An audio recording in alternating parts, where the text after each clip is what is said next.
Well, um, I'm not going to lose sight of the fact that it was a win. Welcome to it, everybody. Thanks for stopping in. As you guys come in, make sure to drop that like down. Help me get some more people in the building. I've got a lot to talk about today. Blake, Abel, thanks for coming in, guys. Appreciate it. The little emojis always crack me up, man. Yeah, we're gonna get into all this. There's a lot to talk about. Kosa, what's up, man? Thanks for coming in, guys. I appreciate you guys. You guys are the real ones. It's always the same group of guys that just always come in almost to every stream that I do. I really appreciate you guys for being here. Look, the Miami Dolphins won the game. And I'm going to start with that because it's very important that we don't lose sight of the fact that it is another win and it's another way to win the game. And in the beginning of this year, we were wondering where our defense was, right? It was a big concern, and rightfully so. Well, the defense won the game for us today. And not only the defense, but the special teams actually won the game for us first. It's just the referees made the wrong call, period. They made the wrong call on that special teams onside kick. That was an absolute penalty, and it should have gone to the Dolphins. So with that in mind, special teams played great today. Absolutely nothing bad to say about special teams. They were on the point the entire game. Our kicker he's the reason we won this game. He's another reason. Game balls got to go to our kicker. One of the game balls. And the entire defense. The defense played well all game. They had a couple whoopsies here and there, but for the most part, our defense did their job. And they're another reason that we won this game. And if you don't notice, I'm wearing my old school Ronnie Brown jersey. Figured I'd wear something different today for this game, and it worked. Thanks, Kosa. Appreciate it, man. This comment right here. Everybody look at this comment from Blake. Another fantastic use of emojis, and I couldn't think of a better emoji to use. And I'm not going to spend this entire stream talking about how Tua was horrible. I'm not going to be that guy. But I will talk about Tua just like every other aspect of this game that we're about to cover. It needs to be talked about. It is something that we need to discuss. I can't lose sight of the fact that it is in fact another win. The Miami Dolphins beat the New Orleans Saints 21-17. And there's so much here to unpack. AI, what's up, man? Yes, we do. And that's another thing, we always seem to do this. We play to the level of our opponents. And I'm not going to say that we're the only team in the NFL that does this. There's a lot of teams. Almost every team in the NFL is guilty of doing this sometimes, right? Sometimes there's going to be teams playing to the level of their opponents. I mean, the Panthers beat the Rams today. I mean, so it does happen. Kosa, you're right. And like I said, I'm not a Tua near, as some people say, but I'm also not a Tua hater. When he does things well and does things right, I'm going to be the first to give him dap, to give him credit for what he did. And I'm also going to, pick apart the things that need to be picked apart. And today, unfortunately, was probably one of his worst games I've ever seen him play, at least from an effectiveness standpoint, right? Usually, he'll throw some picks here and there, but his balls will somewhat, for the most part, still be there. Today, he just was not on his game at all. Absolutely. It should have been an easy game. Let me get this going here. I want to get the link up, so if people want to jump in, they're more than welcome to do that. Let me paste this here. There's the link. It should be showing up shortly. If anybody wants to jump in, feel free to do that for sure. I'll keep spamming that in occasionally too. 21-17 is the final score. And that's the bottom line of this game, is Miami actually came out with a win when they needed to come out with a win. Now, can they continue that? Well, we're going to get into some of that too. But first, I kind of want to talk about the game itself and get that out of the way. And then we can move into some of the what ifs and what do we do now, because there's quite a few. First off, Devon Achane, the man is a beast. Um, 134 yards rushing, 1 touchdown on 22 carries. A fantastic game by Devon Achane. Miami Dolphins won a total of 298 yards on offense. The Saints with 294, so pretty even on total yards. The New Orleans Saints had 2 turnovers, technically 3, but they're not going to count the one on the. They're not going to count the one with the extra point attempt, right? So technically 3, 2 interceptions and 1 sack fumble, which was amazing. Minkah Fitzpatrick caused a fumble on a sack, recovered by Zach Sealer, and then Minkah Fitzpatrick also intercepted that 2-point conversion pass and took it back all the way back for a 2 points for us, and that effectively ended the game for us. That was it. So on that, Devon Achane, like Kosa says right here, big shout out to Achane for the 1,000-yard season after 12 weeks. 12 weeks. 1,000 yards on 12 weeks.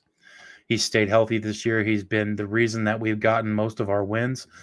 He's all over the field. Even when he's not getting the ball, the man is doing things that is just amazing. If you go back and watch this game, he was laying down blocks today. So much so that it made me nervous watching him on occasion. When he was the few times where he has actually called in to block, he laid him down. He did great. And you love to see that, especially as an ex-offensive lineman like myself. When you see a running back, as an offensive lineman, when you see your running back laying out blocks and helping out the offensive line, it just gets you amped and it makes you want to give him more yards on the next play. And that's what we saw today. We saw an offensive line playing well. Not fantastic, not great, but our offensive line played well today. So with that shout out to Achane for his 1,000-yard rushing season thus far, I got to give a shout out to the offensive line. They played well.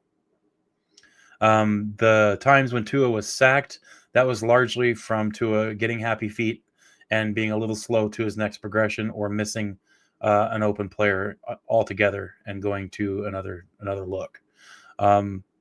And like I said, if you don't believe me there, please go back and watch the game a little bit, and you're going to see what I'm talking about. You really can't fault the offensive line for almost all of those sacks. There's one that I fault the offensive line for, and that is what it is. You're going to have sacks occasionally, right? Overall, fantastic job by the offensive line. Overall, fantastic job by our running backs, especially Devon Achane. On third down, we were 4 of 12. In the red zone, we were 0 for 2. And that's 2 of the field goals that we took when we should have been converting those into tutties. So that hurts. And if you think about that, that's, instead of 3 points, it could have been 7. That's 8 more points that should have been on the board instead of the field goals. Technically 14 because we took the 3 points on those 2. That would have made a huge difference in this game. So you gotta find a way to be a little better in the red zone and on third down. And I think part of that was Tua's play tonight. He didn't have a good game, and he was the first to admit it. So I'm not saying anything insulting by saying that. It's just it was a bad game for Tua. There's no way around it, right? Absolutely. Achane is definitely our MVP this season. By far. He's playing lights out. I wouldn't be shocked to see the man get 1,700 yards by the end of the year. Chris Olave did play. He had his touchdown. And that was the pass from Tyler Shuck. I always want to say Show, but it's Shuck. Tyler Shuck with his touchdown pass, 17 yards to Chris Olave. The Miami Dolphins actually had the ball for about 20 seconds longer than the Saints did, which is a shocker because the Miami Dolphins dominated time of possession in the first half. Second half got a little bit messy, especially the third quarter where Miami put up 0 points. It was a interesting game that didn't have to be as interesting as it was, right? Let me pull up some of these personal stats. Darren Waller did have 47 yards on 2 catches, so it was great to have him back in the game. Julian Hill, shout out to Julian Hill for being an amazing support to the offensive line. Julian Hill was straight up laying fools out in this game. And this is the kind of stuff that I just love to see. I loved to watch Julian Hill in this game. Not much in the way of offense for him, but man, he was fun to watch in this game. So big shout out to him. No, and Shuck did not. He did not play that bad. I mean, he's a rookie. He's gonna have his whoopsies, his little dingers, and whatever. But I think the Saints might have something in him. And I'll be the first to admit that I haven't watched much in the way of the New Orleans Saints this year. So watching him, this was kind of fun to see what he likes to do and what his tendencies are. Shuck's not a bad quarterback. He's gonna be okay. I think he's one of those guys that I really took an interest in watching today. It was fun to see him. So good job by Tyler Shuck. I mean, he was 26 of 38 for 239, 2 touchdowns and a pick. 91.9 rating. Not bad. Tua, 12 of 23, 157, and 55.9 rating. He gave 4 sacks for 23 yards. One of those sacks I will chalk up to the offensive line. The other 3 were on Tua. Devon Achane, like I said, 22 carries on 134 yards, 6.1 average, and a touchdown. Longest of 29. It's a fantastic game for him. Jalen Wright, 3 carries on 16 yards. Ollie Gordon, 3 carries and 10 yards. Like I said, our running back crew did great today. Absolutely. There was one play where Julian Hill was wide open, and if he would have got that ball in the chest, it would have been, I think it was like a 6-yard pass, but it would have been probably 15 or 20 yards by the time they would have brought him down. And it got thrown behind him. He had to reach for it, and then he couldn't turn upfield after the catch, and that's what happens. That's how you get yak, right? Darren Waller, 2 catches for 47 yards. He led the receiving corps. Jalen Waddle, 3 catches for 40 on 6 targets. Like I said, this game was not Tua's best, and I can't fault our receiving corps for a lot of this because they were trying to get everywhere to get these balls. There was a couple passes where Tua was throwing the ball where it should be, and the receivers weren't there, but it wasn't the norm.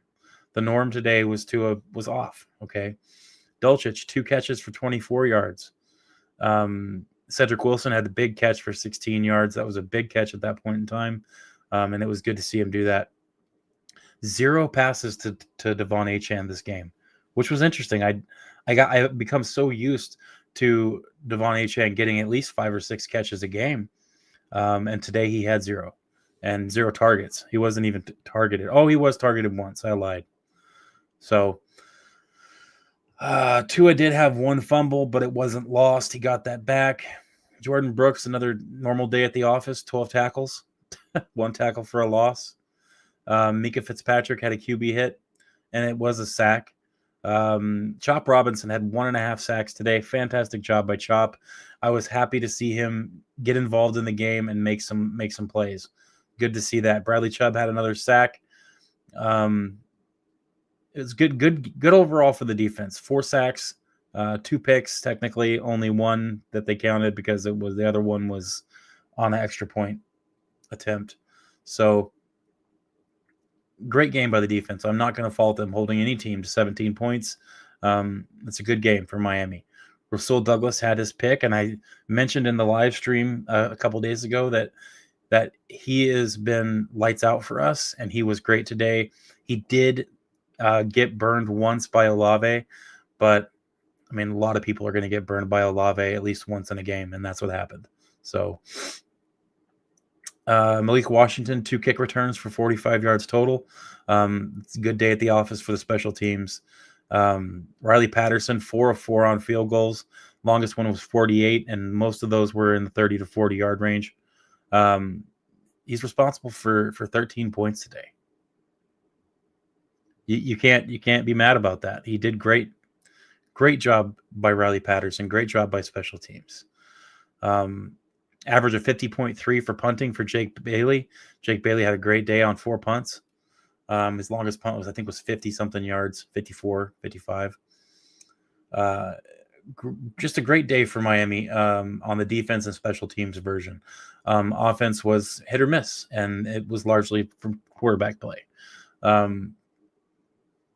Things are going to have to be cleaned up a little bit on offense, right? And that's yep, you're right. He did not cost us the game, Um, I thought he was gonna there for a minute on that second possible interception that didn't end up getting counted as an interception. But man, I was worried for a second there. I was worried. It's one of those things where you're always going to have some people not be as perfect as they could be in a game. Today it was Tua, and if we look at the trend for Tua, this is the part that concerns me: is he's kind of had these in between rough games, a few games in a row, and now luckily for us, our team has stepped up big time around him and has played well enough to win these games. And they're finding different ways to win these games. And that's something I'm not going to lose sight of as we sit here and talk about this, as we get into this recap of this game. I'm not going to lose sight of it. We had a Cam Goods sighting today with a pass defended because he jumped up and blocked it. Like I said, players stepped up today. Had a lot of big hits today on offense or on defense, and it was pleasant to see these things. Let's see here. Where is my? Here we go. Where do we got it? I'm sorry, guys. I'm still trying to get my head around this stuff a little bit. There we go.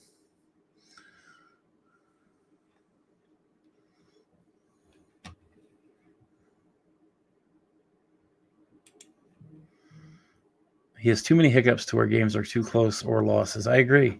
And like I said, I like Tua as a person. I've been supportive of him just like any other quarterback we've had. I've always tried to be supportive of our quarterbacks. Like I said, I'm going to pick on him and I'm going to make fun of him when it needs to happen. That's just part of this, this whole YouTube thing. I'm going to have to make my jokes. I want him to keep winning. I know some people are pissed off about that. We might not get a high pick. You're right, and I'm in the same boat. I want us to win. I want to see these wins continue. I don't want us to lose games. I never will, no matter what. And I'm trying to be smart enough about the whole should we be rooting for losses thing and say that even if that's something that I would entertain for myself to root for losses, this isn't the year for it. This draft is butt cheeks for quarterbacks. Next year will be better. This year, no, it's not the year for it. So I agree with you there. This is not the year for that. But as far as our defense goes, we held them to 213 yards passing and 81 yards rushing. You've got to mark that a win for the defense. Our defense did well today. Had 4 sacks, had an interception, 2 interceptions really, if you count the extra point interception, and a fumble, and recovered. I mean, it was a good game for our defense all around. Exactly. And that's what I'm saying. People think that tanking for that number 1 draft pick just means we're going to be awesome the year after, that it's always going to work out. There's a lot of first and second round draft pick busts in this NFL. Just because you're a first round pick doesn't mean that you're going to be good. Just because you're a top 5 pick doesn't mean that you're going to be good. And certainly doesn't mean that you're worth that effort of that first pick. So it's not. We thought that it might be, right? We in the beginning of the year, we thought, man, there's going to be some good quarterbacks coming out. But as we've progressed in this college football season, and as we've seen the players that are going to stick around in college for one more year, it's not going to be that way. This is not the year for trying to tank for a quarterback. And the people that say that we need to tank for a quarterback, still knowing this, it's one of 2 things. Number 1, either you're not educated enough with the football thing, and this isn't an insult. It's just, if you're not educated enough on the subject, you should not be spewing information about it. You shouldn't. It doesn't take much to go look on the internet, look at some websites, and see, man, this really isn't the best year for quarterbacks. It doesn't take much. And if you did that, I bet you would agree with us. Those of us that think that this is not the year for quarterback hunting. Now, that's not to say don't draft a quarterback in the draft. No, I think and I've said this 100 times, I always say that you should take a stab at a quarterback at least somewhere in every draft. Try to. 4th, 5th, 6th round? Sure. But when you look at that, at what we have coming out in the draft and what's most likely going to happen for the Dolphins in this offseason, quarterback isn't going to be what we're looking for. And I'm okay with that. I still want to see what we have on the team right now. So, Michael, what's up, man? Thanks for coming in. Those of you guys that are in here, make sure you throw these likes down. Help me out. Yeah, always bring in at least another quarterback, but it doesn't have to be your first round pick, right? It doesn't have to be that, especially in a draft like this. I feel like you're almost forcing it.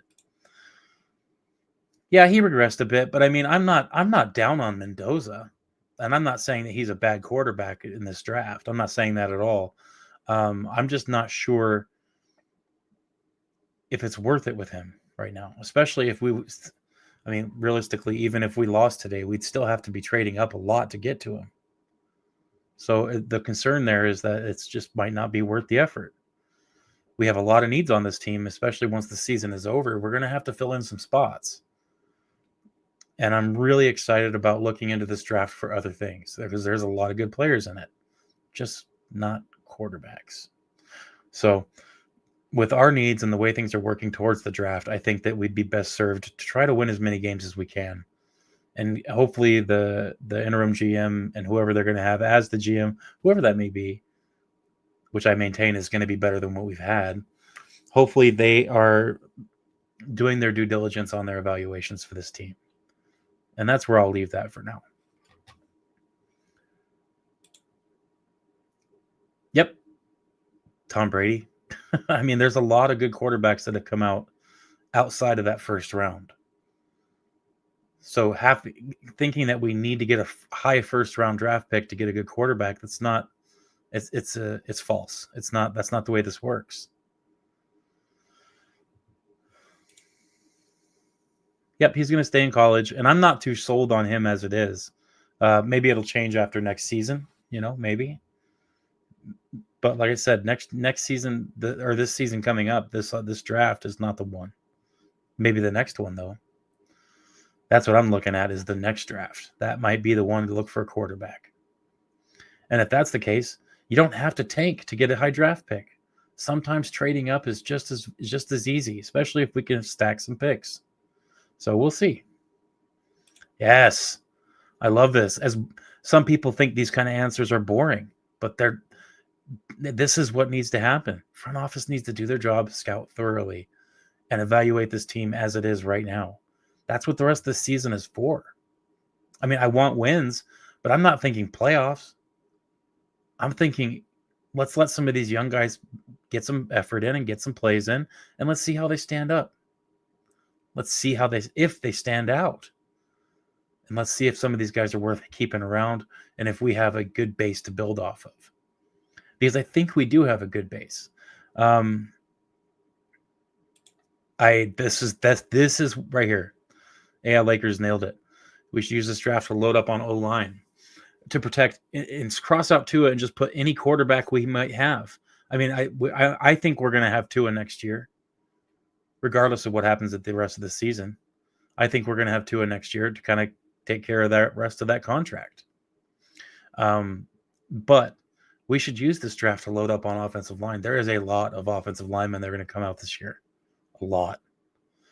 Beef up the trenches. Same with defensive line. This is an opportunity. There's a lot of good corners coming out this year. I mean, there's a lot of good players coming out. It's just not a bunch of quarterbacks. So, someone asked up here. Let me see if I can find it. I'm sorry. He said, Kosa says, did Weaver coach well? It was the lowly Saints. It was. It was the lowly Saints. But the Saints have been putting in good effort all year. I'll say that. And I really think that Anthony Weaver did put the players in a good position to make plays this game. I do. I think he coached a relatively good game. He had a couple boo-boos here and there, right? A couple plays that I was kind of like, ooh, why are we in man coverage here? Why aren't we blitzing here? But like I said, he's a coach in the NFL, and I'm a YouTube streamer. So from what I see, sitting back watching a television broadcast, I think he did an all right job today. I think he did. McDaniel had a couple questionable calls today. Got away from the run during that third quarter a little bit, and I think part of that was he was trying to get Tua going. I get that, I do, but I think in this situation he should have just kept punching him in the face with the run. So, kind of one of those things. O-line is definitely getting better, and it's great to see. It makes me happy to see the offense gel a little bit and start to play a little better. Anybody here that if anybody wants to hop in, please don't hesitate to do that. I promise I don't bite. If you feel like jumping in, you're more than welcome to. Don't feel like you have to. I love having you guys in the chat as well. So, and even for technically, I've only got like 375 subs. With the low sub count, there's always such a good conversation going in the chat. And then that's the kind of stuff that helps my channel. So I'm happy about it. I'm not complaining at all. But where do we go from here after a game like this? Number one, I'm not losing sight of the fact that this was a win, and neither should you. We should all be happy with the win. Should it have been maybe a little bit more lopsided? Yeah, I think it should have. And it very easily could have if Tua would have made a few of those passes that he had, because there was a lot of receivers open today, a lot. And things could have been a lot different had some of those players been hit on some of those plays, especially the deep crossers. Man, I don't know what the Saints were doing, but they were daring Tua to throw deep crossers all day. The receivers were out there in the deep crossing over. They were wide open, and Tua just did not get the ball to them today. He tried to drop in once, and it was overthrown. I think it was to Waller, but I'm not sure. The point is we had our opportunities to blow this game open, and largely Tua just kind of dropped the ball today. So I'm not going to pick on Tua too much, but it was a bad game from him. Not the kind of thing you want to see from your starting quarterback. Thank goodness the rest of the team stood up and did what they could do to keep us in the win column. The Miami Dolphins have won 3 straight games and 4 of their last 5. Next week, we go up and play the Jets in New Jersey. And you can bet that the Jets, after winning today in overtime, or not overtime at all. Actually, yeah, it was. You can bet the Jets after winning today, the Jets are gonna come into their home, and they're gonna want to beat the crap out of us. That's gonna be a physical football game, and we're gonna have to step up and do what we can to win it, because it's not gonna be an easy game. So much so that I would say that if the Dolphins win, I would look at this game as probably an ugly win. If we get a win, it'll probably be ugly, just like today was. What do you guys think about that? I mean, right now, the Miami Dolphins are sitting at a 55% chance to win this game. 56% chance to win the game against the Jets coming up. It's in New York.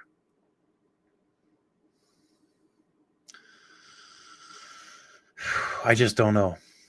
That's going to be a hard game for Miami. They got to win it. We have to win all these games, and we can't lose sight of that, right? This is just the next playoff game for Miami. These are all playoff games for Miami. You lose, you're done. Me too, Kosa. I do think we win this game against the Jets. I think it's going to be difficult, though. I don't think it's going to be a blowout. I would love nothing more than to have it be a blowout, right? I'd love nothing more. But I'm just not seeing that right now. What I see is a very close, dirty, gritty game. And it's going to be chilly. Tua will probably play lights out, and our defense won't be able to stop anything. Like I said, different ways we lose, different ways we win, right? That's an entire possibility, Blake. I'm not even going to hate on it. You're probably right. Costa says it's probably going to be a close game, 17-10. That's a pretty accurate description and prediction for that game. I'm not going to put my prediction out until Tuesday when I do the live stream and the prep work for the game. But right now I'm thinking lower scoring game, close. The Jets are coming off of a Falcons win, but New York is not going to be a cakewalk. Yep, it's not. Definitely not going to be a cake. Oh, man. I want to see it. I want to see it. If any of you guys are in here and you're new, make sure you guys subscribe. I won't let you down. I promise. Well, I'll try not to. I can't promise, I guess. But make sure you guys throw them likes down as well. You know, I wish that Tua was a little more on today. That's what I was wishing. Kat, what's up, man? Thanks for coming in, dude. It's a win, and I'm not going to lose sight of it. It was a win, and it is a much needed win.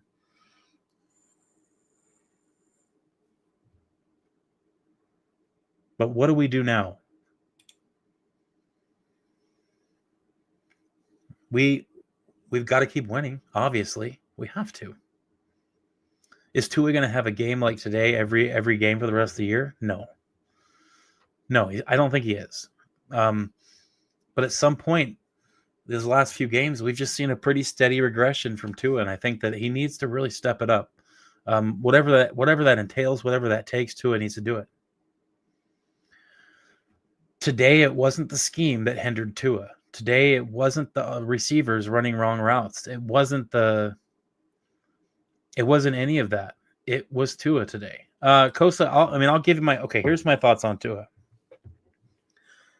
I'm going to be very blunt here, and I'm just going to cover it. Number one, I think Tua is a good quarterback. I really do.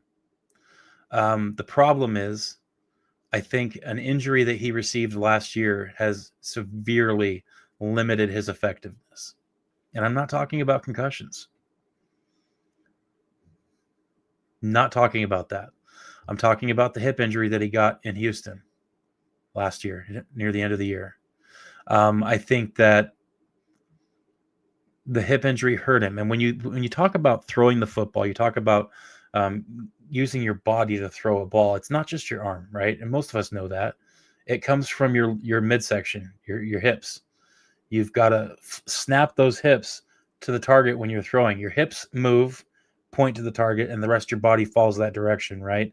You load up that way. That's how you put zip on the ball. It comes from your body.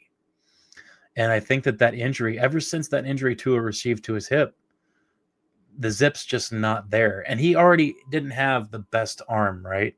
He didn't have the best arm. So that hip movement was necessary to get the proper zip on the ball. And I think the fact that I think that was more of an injury than people were letting on. And last year when it happened, I said that this could be one of those nagging injuries that affects him for a very long time. And I think that's what's happening. He's definitely not as mobile. Yeah, the hip injury is not making him that mobile, but his body mechanics are down. Absolutely. I think part of the fact that his body mechanics are suffering is from this as well. I think that it's making him nervous. He has to take more time to load up to throw a ball. And I think that that's making him nervous when he's standing in the pocket because he knows that it's going to take a little longer to get this out. That's why we're seeing happy feet. And the happy feet is when he gets sacked. It's just like Skylar Thompson. When we saw Skylar Thompson so many times start to pat the ball and see his feet just kind of chopping away down back there in the pocket, you knew he was going to take a sack. And that's exactly what's happening with Tua right now. You see Tua stand back there, you see him start to chop around with his feet, and you know it's not going to be a good result. So I think that injury has hurt him more, and I think now he's having to learn all over again how to do this. And I think that's part of the reason he's struggling. Now, some players any player really is going to have a hard time sometimes. You know, they're going to have a bad game here and there. But I think it's a little more than just a bad game with Tua right now. I think he's regressed a little bit, and I think he's got to figure some things out. It's unfortunate because when Tua is healthy and has time in the pocket, he can make great plays. Absolutely, he can. And I'm glad that you guys commenting, all you subscribers, you guys that are in here, I'm glad you guys are saying these things because it's nice to see that you guys actually have the intelligence to look at this objectively and say, well, he does have the ability to be good, to be great sometimes, but right now he's just regressed. And that's how we look at this. Yeah, it was, and like I said, that's why I'm not even talking about the rain, because rain aside, I mean, both quarterbacks were in the rain, and Shuck had a better game. Period. So yeah, I'm not even talking about the rain because I'm not going to use that as an excuse. In the NFL, you've got to be able to throw the ball in adverse weather. You have to. Even the teams that run the ball well, like the Miami Dolphins have been. This game would have been a butt whooping if we would have completed 3 passes. 3 passes, they were all in the red zone. If those 3 passes were completed, this game we would have won by 24 points. Instead, we saw what we saw. And those pass plays, those very few pass plays in the red zone, those weren't from receivers dropping the ball. Those were bad passes. So that's where I'm at with Tua. That's what I'm saying is happening. He's got to work through it. That's the bottom line. We're not going to bench him. It's not going to happen. Whatever I think, and I'm keeping my opinions out of this, saying, what do I think Tua should be benched or should he, stay for another 10 years? I'm keeping my opinions on that out of this. It's just what I'm seeing, right? Yes. And it's like you've got a crystal ball, Kosa. I'm like maybe 10 seconds away from starting to talk about where we go. And you nailed it. We've got the Jets coming up. We've got this next game against the Jets is probably the last favorable one. The rest of the season is going to be tough. We've got some cold weather games. We got some good cold weather away games, rather. We've got tough teams that are all trying to get their way into the playoffs, right? New England, Jets, and Steelers. Yep, that's going to be a test. It's going to be a test, not just for Tua, but for the whole team. Cold weather games. And next week we get a little preview. It's not going to be super, super cold in New Jersey, but it is going to be chilly. And it'll be a good adjustment for Miami to get into that because they're going to have to be playing in that weather. The only weather favorable game we've got left is against the Bengals. I mean, we've got to get these wins, and we got to stack them. We got to continue. Like I said, this is playoffs for us. Every game. If I didn't watch the game, I would be wondering the same thing. How many picks did he have? And he darn near had 2. So it was interesting. It was, like I said, it was fun to watch because it was a barn burner just because of the fact that it was so close, right? It was nervous the entire game. Even when we were up 13-0, I'm in a group chat with the 305 Gridiron guys, and I commented in there when we went up 13-0, and I was like, man, there's been a couple other games this year earlier in the season where we were up 13 or 14-0, and then we lost those games. And I said it right then and there before the half was even over, the first half. And sure enough, it became real close and real nerve-wracking near the end.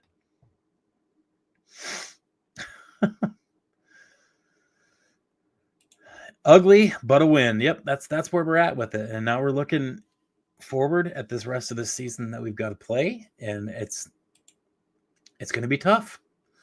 But what's encouraging to me, the defense is starting to play better ball. That's encouraging. We're getting turnovers, interceptions, fumbles. We're getting solid special teams play. And I know with all this stuff going on, we kind of forget about the special teams, but our special teams has been a strong point all year for us. And how great has that been for us to be able to count on our special teams after 3 or 4 years of bottom barrel special teams play? 30th, 31st, 32nd in the league the last 3 years. Now we're in the top 10 for special teams. Almost every category. Our special teams is a strong point. It's great to have, and it's going to help us win games. Is it going to help us win next week against the Jets? I don't know. But I think that it can't be a detriment if our special teams is playing the way they're playing, right? If anything, at the very worst, it's going to be a push. But at least our special teams isn't going to lose games for us. We can count on them. Our defense has been playing so well. I mean, every play, not necessarily, but as a whole, our defense has stepped up. Nobody can deny what our defense looked like the first half of the season and what they look like now. Much better, much improved. And part of that is a little mini shout out here to Zeke Biggers. He had I think a half a sack today, but Zeke Biggers was the reason a lot of things went well for the defense in this game. Zeke Biggers played lights out. I loved watching him today, and I can't wait to watch this game over again. I'm going to watch it probably like I always do, 3 or 4 times. I can't wait to queue up and watch Zeke Biggers when he's in this game, because the man was an appliance on the field. They would have needed a dolly and 2 or 3 men to move him around. He was doing so well. If you guys have the opportunity, the availability to watch this game again, watch some of these guys, some of these rookies. It's been great. Watch Marshall today come in for those few plays for Fitzpatrick when he got kind of dinged up for a little bit there. He played fantastic. Lockdown. And that's what we're looking at. We're looking at these evaluations of these younger guys. We got a little bit of that today. Zeke Biggers is blossoming into something that I can't wait to see what he's like in 2 years. If he continues on this path in a year or two, Zeke Biggers we're looking at all NFL type player. We're looking at that kind of guy. If we just need to hang on to him and let him keep growing. That's what we said. Yep, an evaluation year. Me and a couple other guys. I know Curtis at Ace Per Head is shout out to Curtis. If you guys aren't subscribed to Ace Per Head, go check that channel out. Go check Curtis out. There's very few people out here in this YouTube game that are as educated with football as Curtis is, and he's a great guy. So check him out. That's what this is. It's evaluation, and the wins are bonuses, right? You want us to keep winning. I'm going to root for it, but ultimately my goal is evaluations. And that's why I talk about these rookies and some of these younger players and what they've been doing. Jordan Phillips, Jason Marshall Jr., Dante Trader, these guys have been putting in work. Ollie Gordon, very impressed with Ollie this first year. I want to see him grow, right? Today he made a bonehead play on that 4th down. They gave him the ball. Yes, he was 7 yards back from the line of scrimmage, and that was one of those few plays where I was like, Mike McDaniel, what are you doing? Put him off to the right of Tua. Enough of this 7 yards back for the tailback. That's dumb. In this situation, he should have been much closer to the offensive line. However, Ollie Gordon is the one that chose to make a move in the backfield and skirt left instead of just nosing into that line and pushing forward. He only needed a yard, right? So Ollie Gordon made a bonehead play, but overall, very happy with him. And I want to see him continue to grow. How do you grow? You make mistakes and you learn from them. This is a learning mistake, right? Where Ollie Gordon did that. It's a learning mistake. He can learn from that and he can change, right? He can grow. And that's what I'm hoping for. Not just with him, but with all these players. Zeke Biggers did not make mistakes today, but I'll give him that. Zeke Biggers, no learning mistakes from him. Today was Zeke Biggers being a man out there. And when I say an appliance, I mean something so big that you can't move it by yourself. That's what he was today. He was a beast. Very, very pleased with Zeke Biggers. Absolutely. Curtis is the man. Curtis is the man. Always show worship to Curtis. Has a special place in my heart too. Curtis does. He was, when I first started this channel, I don't know how he came across me or I came across him, but he had me on a few shows of his as when I first started, and it was so great to have somebody like that I could bounce ideas off of, talk to. So nothing but love for Curtis and the Ace Per Head channel. He's a fantastic dude. So all of you make sure you're subscribed to him. Plus his cartoons are absolutely hilarious. Absolutely. Let our rookies grow. Let them grow. And nothing is more fun in football than watching young players grow. right, and get better. That's what you want. I mean, yeah, some players are going to come into the league and they're going to be great right off the bat. But what happens more often than not with those kind of players, the ones that are great right off the bat, a lot of times you see a little bit of regression here and there, right? When you have a player come in and is constantly growing and getting better, that's the goal. As a coach, that's what you want, right? As a fan, that results in pride. So I think it's a good thing. Let's hope the new interim GM has good eyes on getting better talent to Miami and focus on O-line because Greer hardly did. Absolutely. Absolutely, AI. That's it's key. It's monumental for us to have a front office that sees those things. And that's why I'm so encouraged by the fact that we've got rid of 3 front office people who have been around for far too long and accomplished far too little.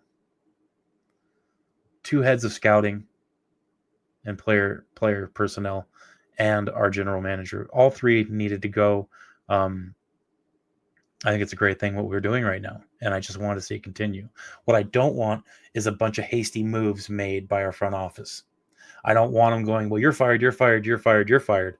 What we're doing right now, I think, is the right way. Evaluate the rest of the season. I almost sounded like Arnold Schwarzenegger. Yeah, evaluate the players. I think that. Jeez, did I just do that on live TV? Holy crap. Oh man, put the rookie down. I think we just need to. I think we just need to keep side of the fact that we need to keep these guys doing what they're doing now, not making hasty decisions, evaluating everything. Let the moves and the adjustments come for our personnel and who we have as coaches and players at the end of the season, right? Give them all a chance to work for their jobs. Yeah, dude.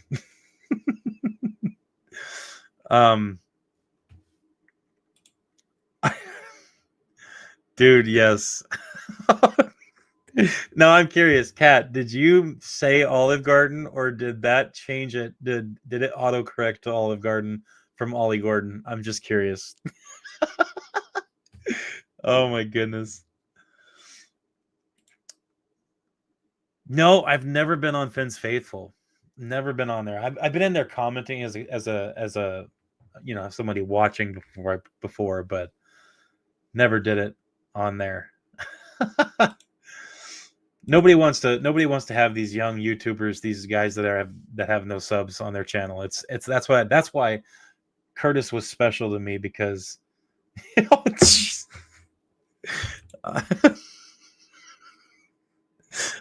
I freaking love you, dude. All you can eat hit sticks. I agree. We do, and we do. From what your comment originally said, we need to build around them, and I agree. Getting rid of Ollie Gordon and HN would be absolutely monumentally stupid. Ollie Gordon has a niche in this offense, and we need to hang on to him. I agree. We have. Oh, nope. I messaged. I haven't messaged Reason. And it's not any hate against Reason or anything. It's just there's a lot of people that have issues with him, and back when I was, I don't do it anymore. I've given up on trying to message some of these bigger YouTubers because they just they seem to kind of cold shoulder these smaller YouTube channels. But I never tried Reason, so I'm not going to say he's part of that. I just, at the time that I was messaging everybody and trying to see if anybody wanted to do shows, there was a lot of hate going around for Reason, and I just figured I would stay out of the crap because I'm not really the type of guy that likes to be involved in all that. So I was just kind of laying low with it and letting things work their natural course out first. But TD, I did message him a few times. He's a busy guy, so I'm not hating on him either. He did want to do a show with me a couple times, and I did too. But it just never worked out. That's not to say it won't. If he ever asks me to come on a show, I'll do everything I can to be on there. The thing about TD is I respect TD an awful lot. not necessarily agree with a lot of his takes on everything, because I don't. I disagree with a lot of things that he says, but that's kind of what I think would make good content between somebody like me and someone like TD, is that um, we would have the ability to disagree with each other and still make it a good show and entertaining, right? And like I said, I do respect him, and he has been right about some things, and I'm not going to deny him that, because he's been doing this a long time, and he's built a pretty good subscriber count and a good following. So never going to throw hate towards any of these YouTubers, but it's hard for the smaller guys to get on with some of the bigger channels. That's for sure. Yep, they have. They've gotten real large, and it's a good product. It's fun to watch. I enjoy it. I enjoy listening to them all talk smack at each other.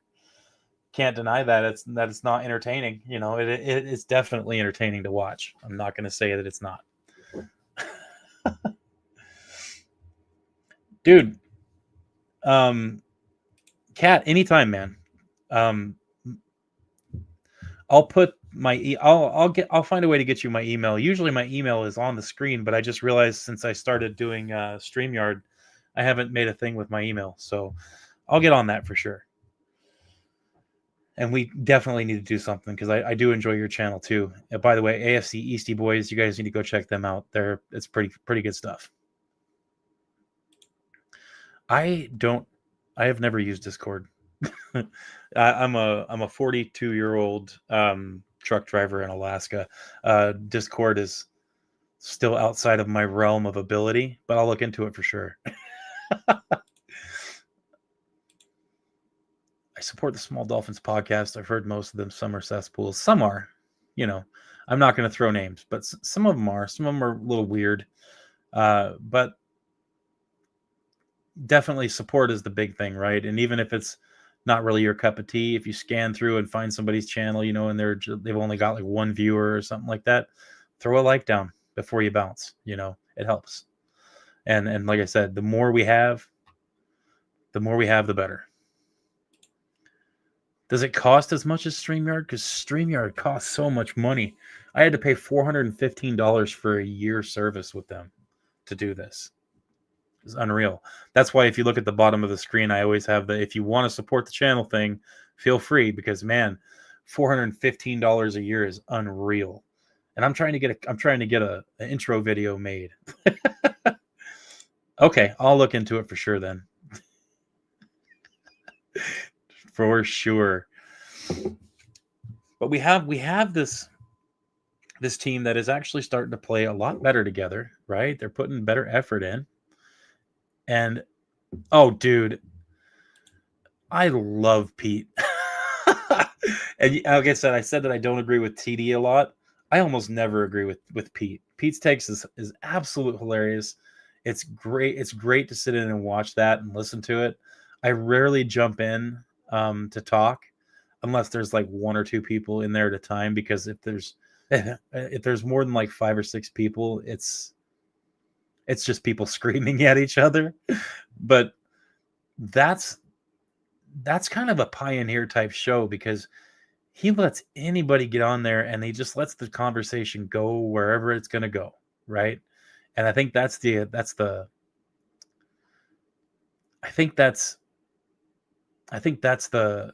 goal of his show, is just to let people talk. And that's why I like Pete. I like Pete's stuff. Yeah, dude, ditto, exactly. It's always a good time over there, and I always look forward to his streams, just because it's like, oh great, what kind of craziness are we getting into today? Usually he goes live about halfway through my work day, and so I can just drive around. I'm a truck driver, so I can just drive around and listen to that conversation, and it always keeps me wide awake. It's always fun to listen to.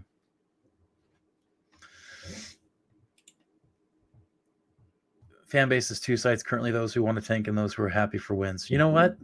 You're probably right, but I would hope that even the people that want to tank secretly are happy that we're winning. Because we're all Dolphins fans, right? We should want our team to win. I think the tank is a mistake this year. And if I have anybody watching that is rooting for the tank, I want you to come on my channel, and I'd like to talk about it. That's a big thing. Not to try to change your mind, but I'd just like to get your side of it and see if those of you that do want the tank recognize this isn't the year for it, or why you think it is the year for it. I'd love to talk about it. So we'll see. We'll see if anybody actually bites on that. Guys, we have got 5 games left. 5 games. 5 games before an immensely long off season, right? I'm sure we're going to have some things happen that's going to entertain us. I'm sure. But 5 more games. Exactly. They hardly proved to be effective. 5 games. The Jets game, Steelers, Bengals, Buccaneers, Patriots. And if we really get down to brass tacks here, the Jets game, the Jets have rattled off a couple wins here. They very well could be playing this game very tough, but that's in the realm of winnable for Miami. They should win that game. The Steelers game, the Steelers haven't been playing great. The Steelers should be a winnable game, but it's in Pittsburgh. It's going to be a cold weather game. It's going to be tough. It's prime time. So it's going to be interesting. Next, we got the Bengals. That's at home, but that's slated for a primetime game. That's Monday Night Football.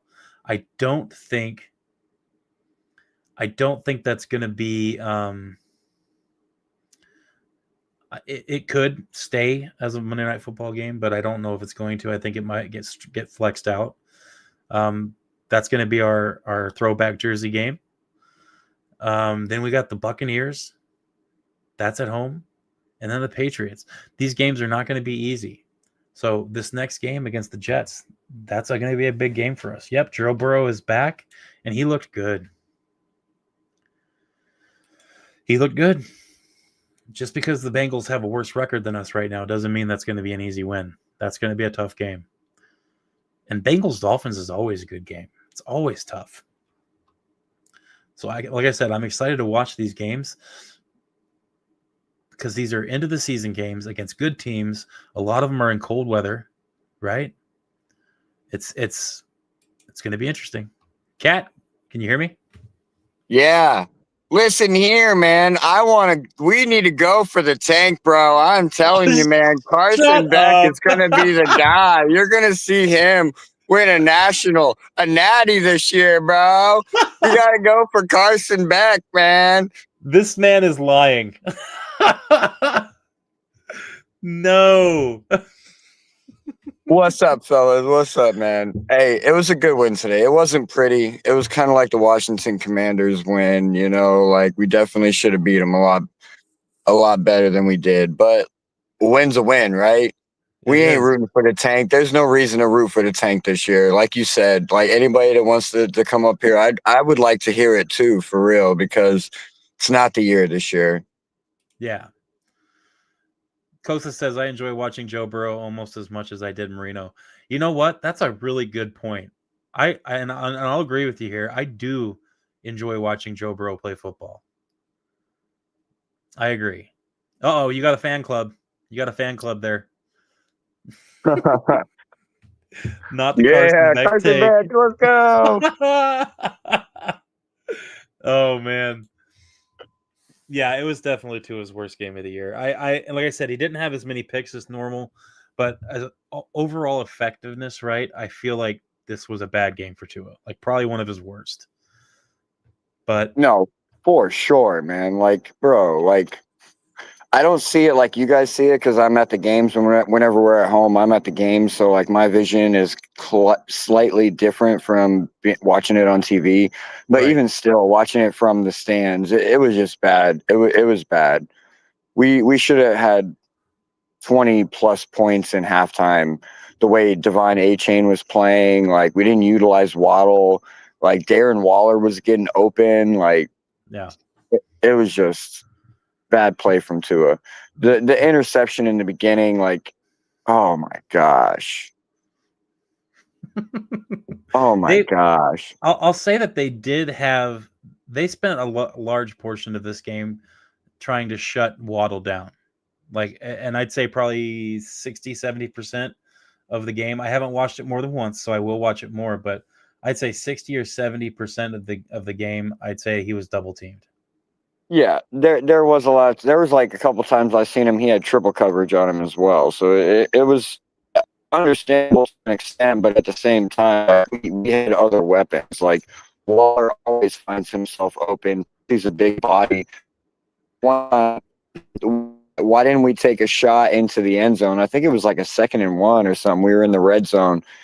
Could have took a shot into the end zone, just like up over everybody, hoping for a Waller touchdown, but we ended up running it, right? Right. And we got the first down, but at the same time, like that's literally like a free play to take a shot at the end zone. What are we doing? Why didn't we take a shot? It's literally 2nd and 1. We're on like the 14 or 15-yard line, and granted, we get the first down, but like, man, that was a free shot for a touchdown. Even if you just throw it up at the back of the end zone for Waller, like design the play for Waller to catch in the back of the end zone, whether he drops down and gets it or not, like it's not an interception. We're not losing anything with that. And then if you don't get it, you run the first down on the next play, 3rd and 1. Yeah. So It's like, I was going into this season like I already knew Tua is not the guy. Like we already know Tua is not the guy. Like I'm not saying that we can't win with Tua because we definitely can. Like I can go into details if people would like me to, but like that's not what I'm talking about. I'm talking about when I came into this season, I was critiquing Mike McDaniel on a lot of things this year because he's the key piece left now, right? Right. Can he make the decisions? Can he make the coaching decisions to win these games? And I feel like that was a place where he failed.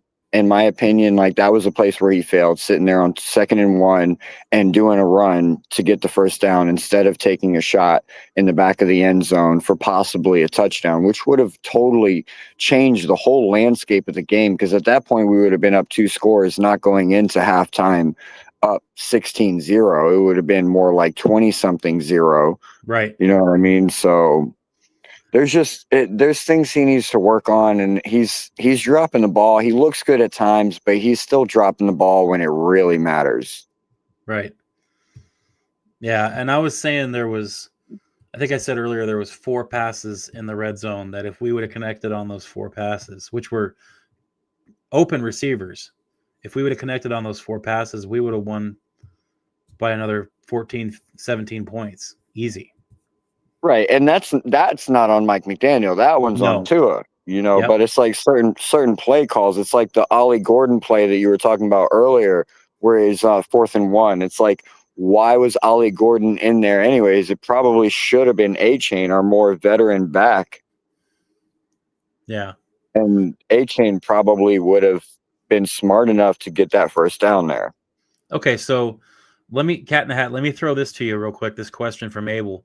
The question is, can we really throw in Ewers or Wilson? Strange spot with Tua right now. I mean, in my opinion, I feel like we should have started Ewers a while ago, but considering like we are fringe playoffs, right? Like until we lose another game, like we're in it to win it. Right. And extreme fringe, at the extreme fringe. But at the end of the day, who gives us the best chance of winning in this offense that's built around a quarterback like Tua Tagovailoa? It's going to be Tua.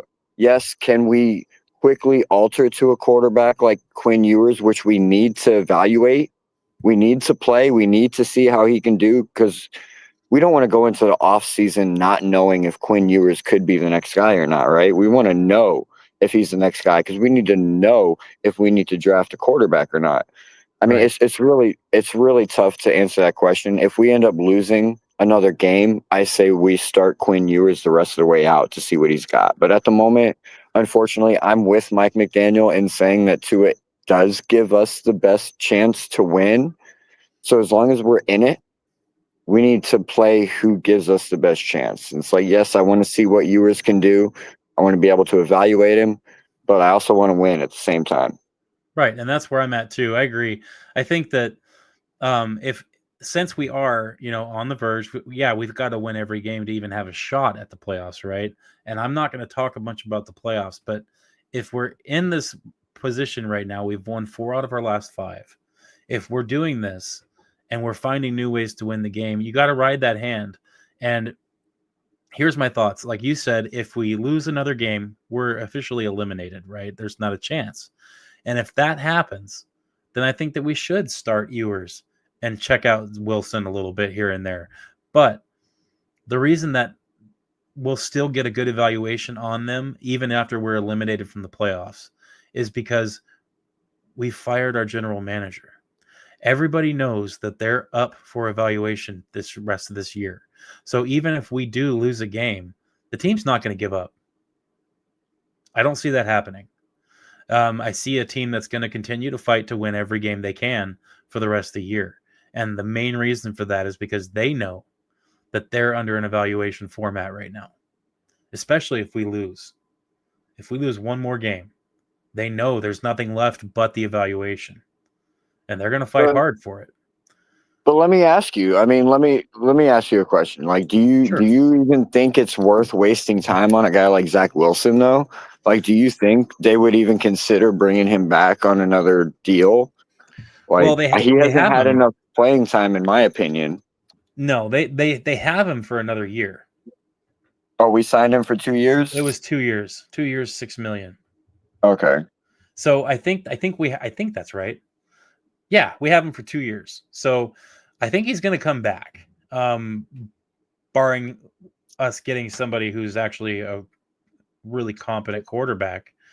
I don't see that happening. I see Zach Wilson coming back, and I see Quinn Ewers. I possibly, if we draft another quarterback, we might see some kind of a comparison. But when you're looking at $3 million guaranteed, no matter what, to Zach Wilson next year, because his contract was all guaranteed, I don't see Zach Wilson going anywhere. I think he's going to remain. But I think you're right. I think Tua does need to stay in the starting position for now, for sure. I mean, as long as we're winning, because I mean, like, let's be real. Let's all be real as Dolphin fans, right? We know that, like, what team in the NFL has literally turned it around from one year to the next to a fact of where they went from like almost nothing to Super Bowl winning. Like, yes, there has been teams that have went from the bottom and made it into the playoffs. It doesn't mean that they won the Super Bowl. And I'm not saying that we can't make it into the playoffs next year. I'm just saying that, like, let's not expect a complete turnaround in 1 year and ride it out with Tua. Because, like, what's the point of us cutting the contract and having to pay him and, like, just, like, if you know what I mean, like, why lose out on that money for no reason? Like, keep him, bring him on the team next year. Like, if we talked about this the other night, right? If we start off bad next year, then we go into tank mode. We evaluate Quinn Ewers. We evaluate Zach Wilson. Like, we run them out the rest of the year. We evaluate Malik Washington. We're evaluating Ollie Gordon. We're evaluating all of these players to know, like, who it is that's going to be, like, the staple in this team to go for the next couple of years. And then we're tanking, right? We're tanking at that point, and then we can go for a quarterback and we don't have to bite the bullet and pay Tua to not play for us. Like, he's not great, guys. We know it. We know he's not great. But we can win with him. If we build around Ollie Gordon, we build around Devon A-Chain, we build in the trenches, we build around this run game, and this defense keeps performing the way they are, they won the game today. The defense won the game today. That's a defensive win. Yes, absolutely. A-Chain did his job, what he needed to do on offense to keep us in the game. But at the end of the day, defense won this game. Absolutely. Definitely a defensive win today. And like I said, the special teams actually won it for us too, and then the defense had to go win it for us again. Because I don't know if you saw it from where you were in the game, but that special teams onside kick, that was definitely not far enough. And that was at the very end of the game, we were downstairs waiting to go out onto the field. We had to leave, like, we left our seats. It was probably like 5 minutes to go or so in the fourth quarter, And then we were walking by, and I saw that like the Saints they scored the touchdown, and they were going for a 2-point conversion. And like me and my son ran out into the stands real quick and like started like cheering. And then that's when they got the pick 2, not the pick 6, but it was like the Right. pick, and they got the 2 points or whatever. And then we walked downstairs and we were waiting to go out onto the field, which we'll have those videos. I'll have those videos posted probably in the next couple days or so. Awesome. My son was down there having a good old time, doing some drills on the field and making videos Nice. and stuff. Good. Yeah. And like I said, that near the end of that game, though, I want to give a shout out to the people that were in the stands in that game, because it has been a long season of not hearing Hard Rock Stadium be that loud, and they were loud today. There was a few instances where I definitely heard an overwhelming boo coming from our fans, and it was deserved, right? Because Tua was having a bad game. But when it came down to it and the defense needed some noise, they got it. And the 12th man, they got a false start called against the Saints because of the noise coming from our fans. That's And right. That's right. so Section 349. We were getting loud, bro. it was good to 349 in see. the house. I was super happy about hearing our fans rock out like that. It was good to see. And that got the defense amped up, because they were, as soon as that flag got thrown, the defense was, they were all, let's go. It was good to see. Seeing some fans in the seats and not an overwhelming amount of the other team fans. It was great. Yeah, well, I mean, this was probably the primest game for Miami Dolphin fans to not have a lot of opponents in the stadium, because Right. there's not a lot of Aints fans like out there, period. Right. Outside of New Orleans, like they're very slim pickings. I probably counted 10 Saints jerseys. Ugh. So looking at the schedule, I mean, realistically, I see one loss on our schedule for the rest of the year, and it's not the Patriots game, because I have a feeling the Patriots are going to be resting a lot of players. It's the Steelers. It's the Steelers game. It's the Steelers. Yep. It's the fucking Steelers. And my dad's going to be there ragging my ass the whole fucking time. Oh my gosh. Although next week though, my buddy, he's a Jets fan. He has to wear a Dolphins jersey during our live stream because he lost the bet from the first game. That's so he's fantastic. He's gonna be repping a Dolphin jersey, even though he's a Jets fan. I told him I'm gonna make him wear a Tua jersey. I'm like, bro, you're gonna wear a Tua jersey. You need to pull out an old Ted Ginn jersey and make him wear that. Ted Ginn. Hey, look! Up in the top of my screen here, I got a little Ted Ginn jersey up there in a box. No, I see him up there. It's autographed, and it's got his rookie card signed too up in there. Yeah. No, I honestly gotta step my jersey game up. I'm not gonna lie, I gotta step my jersey game up. I got a bunch of old players. I got a bunch of really old players. I do have a Ricky Williams signed one. Smoke weed every day. Oh, nice. And that one sits in the box. But I don't have a whole lot of the newer players, man. I don't. I gotta step my jersey game up for sure. I've only done. I only get jerseys of players that I genuinely like for one reason or another. But I mean, the couple of mine that I have up there, I have that Cater Kohu jersey. That's a game worn, signed, documented, and what's the word? It's got the JSA certification and everything. Right, yeah. That's a big one for me, just because I love the players that are undrafted free agents that come into the league and are expected to do nothing and end up doing well, right? So I have him, and I have Storm Duck right below him. Those two, and the Waddle jersey are my only present players. I have two Tua jerseys, one classic and one regular, and those are hanging on my door. But those were gifts. So, and personally, I wouldn't have bought a Tua jersey, but like I said, they were gifts from people, and I cherish them just because of that. So they get their spot on the wall. Yeah, of course. And I'm kind of like that's where I'm at right now with the jerseys. It's like, yeah, I can go get a jersey. That's cool, but it's like I want it to mean something. Like I Right. wanted to like I got it because I was going to have this guy sign it, or like I got it because it was game worn. It's like I don't want to just Right. go buy a jersey off a shelf and just like, okay. No, it's like I don't know, man. I'm weird. No, you're right. That the game worn ones are the ones where it's at. Like my Ted Ginn one and my Cater Kohu one. Those are the ones that are special, right?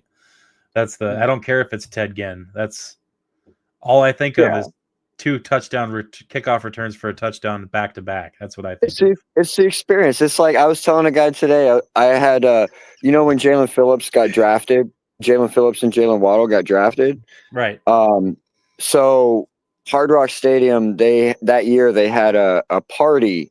They had a party at the stadium for the draft party, and I don't watch a lot of college football.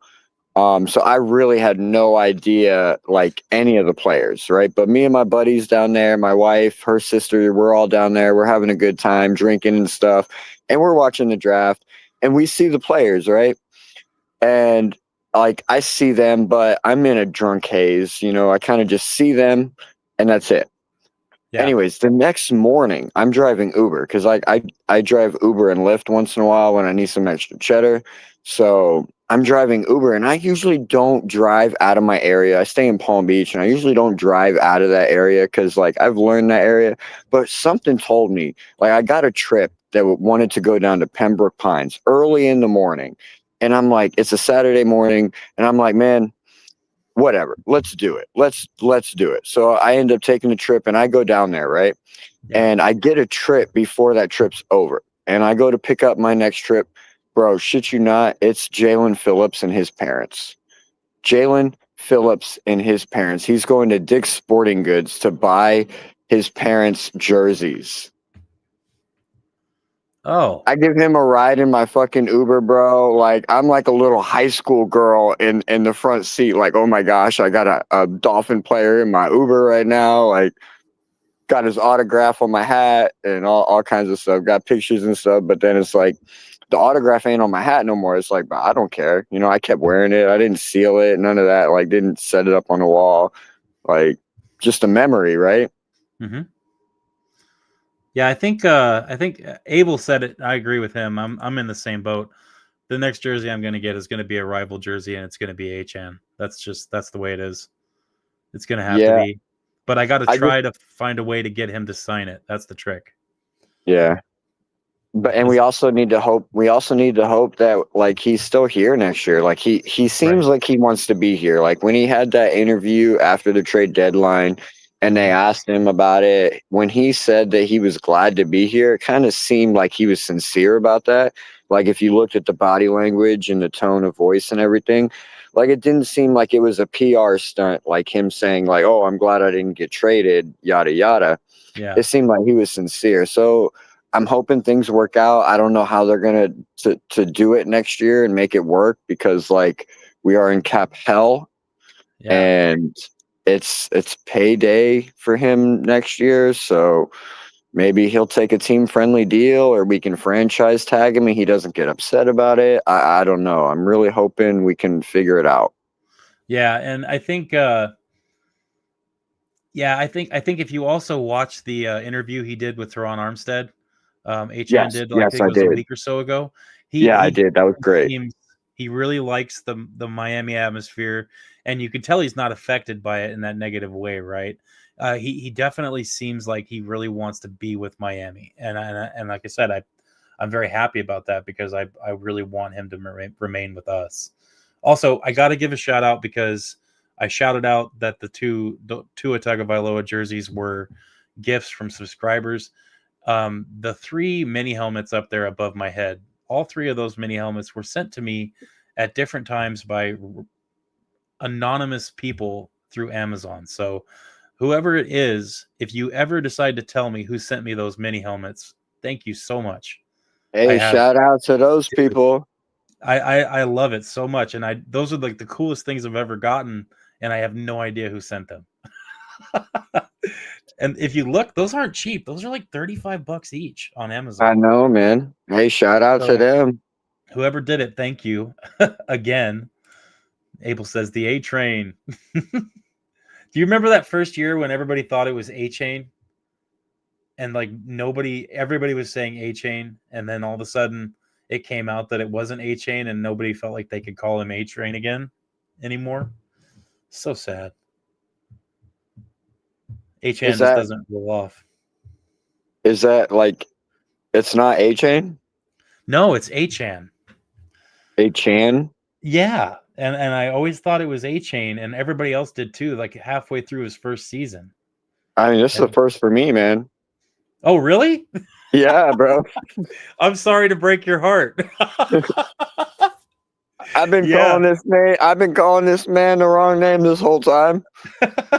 Yeah, it's apparently it's A Chan. I've been making videos about it and everything. Shit. Because like when players get brought into the league after a few months, they do this thing where you can click their name and it'll show the pronunciation from the player of their name Right. on NFL.com. So that's where you can see it, and he actually says A Chan, not A Chain. So now you know, and no one's half the battle. Yeah. Dude. So all right, so we talked about it. We both kind of see the Steelers as being that toss-up game where we could very well lose. Obviously, the other games are going to be difficult, dude. Bengals, Bucks, Patriots, but I see that Steelers game and it worries me so much.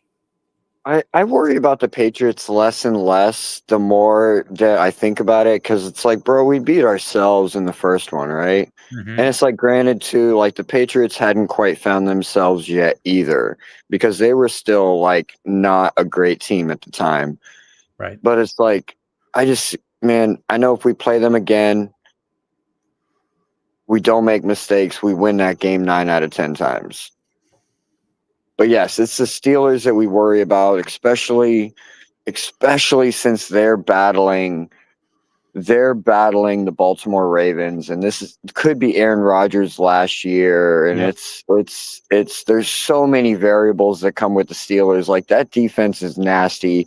If TJ Watt is able to go off and blow up in that game, we could see Tua Tagovailoa get sacked like 3, 4, or 5 times, just easily, just getting blown up in the pocket. Like, Mm-hmm. oh man, yes, that Steeler game worries me the most. Yep. Abel says it best. Abel, tell us how you really feel. You need to have all capital letters right there. The Bucks, that's another one too that concerns me, but it's because it's not just because of who these teams are, right? And it's not just because of where we're playing them at. It's these teams, these last 4 games, they are all playing for something. Maybe except the Patriots. Exactly. But let me explain to you why I'm less concerned about the Bucks now that I was in the beginning of the season. Because in the beginning of the season, I was like, "Whoa, the Bucks could be sitting there fighting for number 1 seed and really need a win against the Miami Dolphins in Week 17." But Yeah, they started out 5-1. the way it's looking right now, like, number 1 seed's out of the question for the Bucks. They're Yeah. going to win their division no matter what, right? Yeah.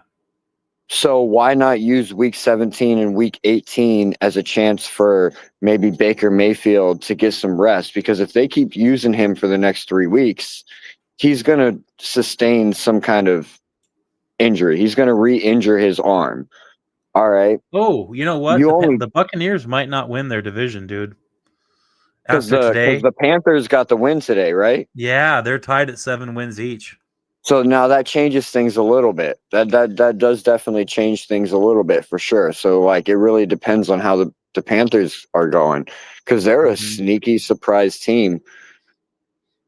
Yeah. So yeah, the Bucks could now turn out again to be a team we got to worry about, because they're fighting for their division. The way it was looking, like, I wouldn't even consider the Panthers like sitting there fighting for the number 1 spot over there, but I You know what's guess. interesting? Looking at this right now, looking at that NFC South, the Bucks, the Panthers, the Falcons, and the Saints, okay? That's the NFC South. Every single one of those teams has a very massive negative points differential. The Bucks are sitting at negative 22 points. The Panthers have negative 50. And the Falcons are negative 33. And of course, the Saints are negative 113. But every team in that division, and it's the only one that's like that.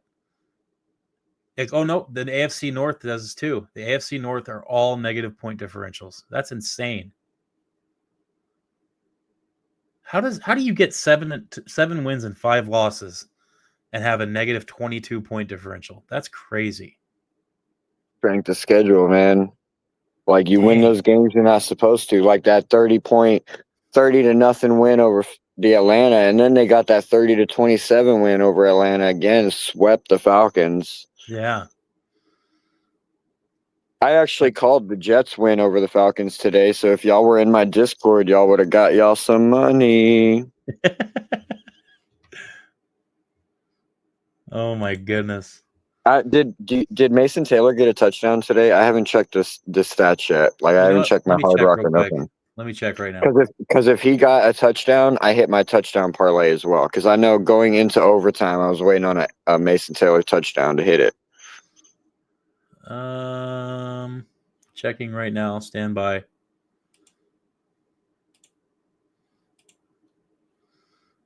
All right. Mason Taylor. He got no touchdowns. 2 catches, 21 yards. Yep. I missed my parlay too. I had $130 writing on a few things to happen. Everything hit, all 4 things except for my 5th, which was Tua throwing for 202 yards. He missed it.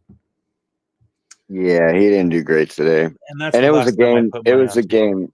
It was a game he should have definitely been able to light it up today. Like there was no excuse. Yeah. What up, D-Dub? Glad to have you in here, dude. Thanks for coming. Those of you that are in here, make sure you throw the like down. Help me out. Share the channel if you get a chance to. And if you're new, please subscribe. I won't let you down. At least I'll try. Yeah, we're gonna work. We're gonna get together. We're gonna figure out how we can get together, and we're gonna put something together special for you guys. You guys are gonna have fun, man. Frozen Fin fan seems like a good guy, man. We get along. We're gonna have some fun in the future for sure. Yeah, we talked a lot about it, DW. You're right. And right now he's playing like the weakest link.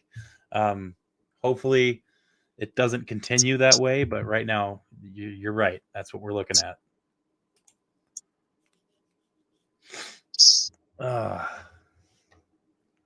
Let's see. Yeah, Mason Taylor did not get his touchdown today. That was an interesting game. I watched the end of it. It's pretty good game. The Falcons and the Jets. If he would have got that touchdown, I would have hit $110 off of $1. Oh man. On $1? Holy cow. On $1. I had a six touchdown parlay for the 1 o'clock games, and I probably should have went with Breece Hall over Mason Taylor. D-Dub, what's up, dude?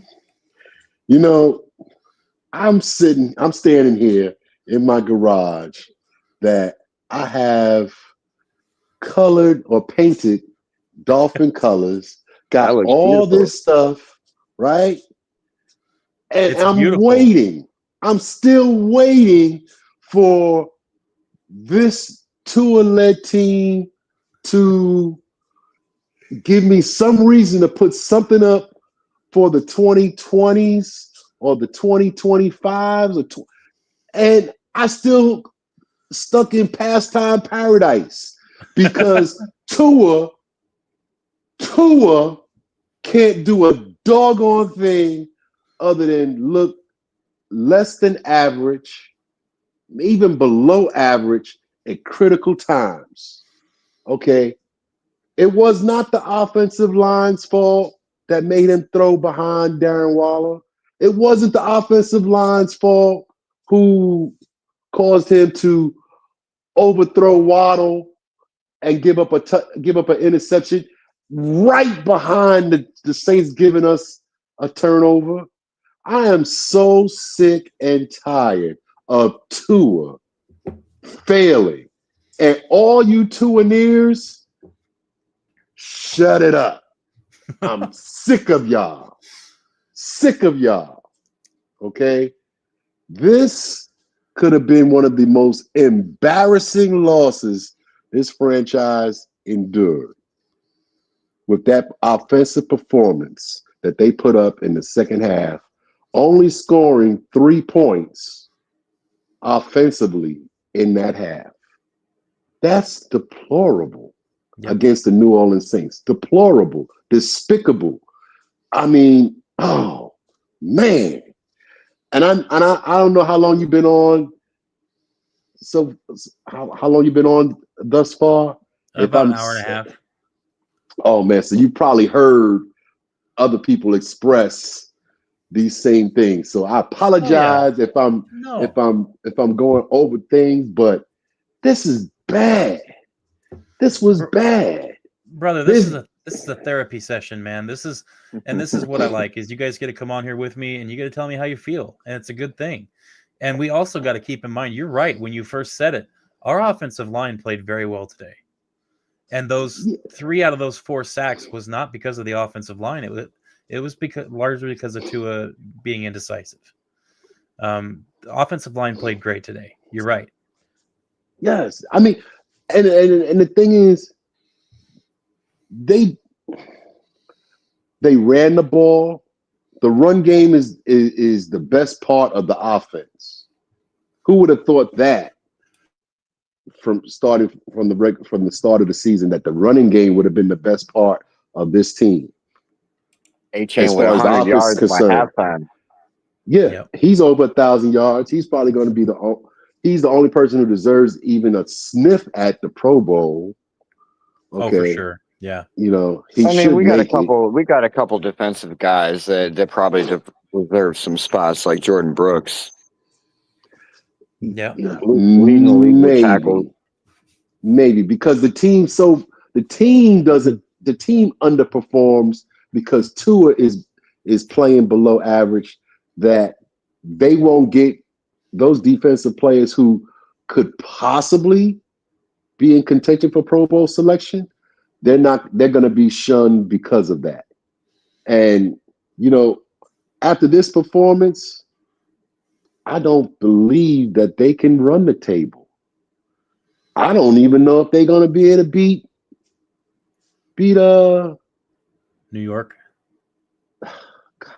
I don't even want to say that, but they might not. And see, the thing is, things are looking kind of good for it, because if they beat the Jets, now you got Rodgers out for a road victory. I mean, a road game, and I think we lost D-Dub. While we wait for him to come back, I do have a question. Oh, you back, D-Dub? Yeah, I'm back. That was just my phone timing out. Sometimes it does that. You good? But go ahead and ask your question, man, because we had to pause. So go ahead. I finished up with a statement, so go ahead. So a couple weeks ago, the Dolphins, when we were on the fringe of tanking, right? I had the question, I don't know exactly how it works when you're fighting for the bottom spot, but when you're fighting for the top spot, right? If you're in a tie, there's tiebreaker, there's games that have played, like divisional games and then conference games, etc. Does it work the same way when you're fighting for the bottom spot? Because the New England Jets beat the Cleveland Browns, but we lost to the Cleveland Browns. If we were to end with the same record, would we be ahead of the Jets, or would the Jets be ahead of us? How does it work when you're fighting for the bottom spot? If anybody in the chat knows, please fill me in. From what I know, it goes off a division first. Yeah, what your record is in the division, and then common opponents, and then strength of schedule, and then if you go through, and then point differential in common games, point differential in all games. I think that's 5. You got conference record. That's another one that you have to go through. I can't remember the exact priority, but first is head-to-head, then division record, conference record, common opponents, point differential in the common games, point differential overall, and then finally, if it got down to that point, it'd be old fashioned. You call it heads or tails. Oh, So wouldn't that be basically, nuts? this the same way for if you're going for the number one seed. Yes. Okay. Whether it's number one seed or who gets the first draft, it wouldn't matter. Yeah. There's set tiebreaker procedures that go in for all of them, all different situation scenarios. If it's multiple teams that are tied, like 3 teams tied, then you run everything with all the teams. Then as soon as one team falls back, you start back over at the top again and work your way through the progressions again. And then So when with that another being team falls out, you go to the when it's 2 teams that's left, then you start again. So with that being said, since the Jets beat the Falcons today and they also beat the Browns and we lost to the Browns, if we end with a tie record, we get to pick before the New York Jets, ladies and gentlemen. Oh goodness. Let's hope it doesn't fall. The bottom doesn't fall that bad.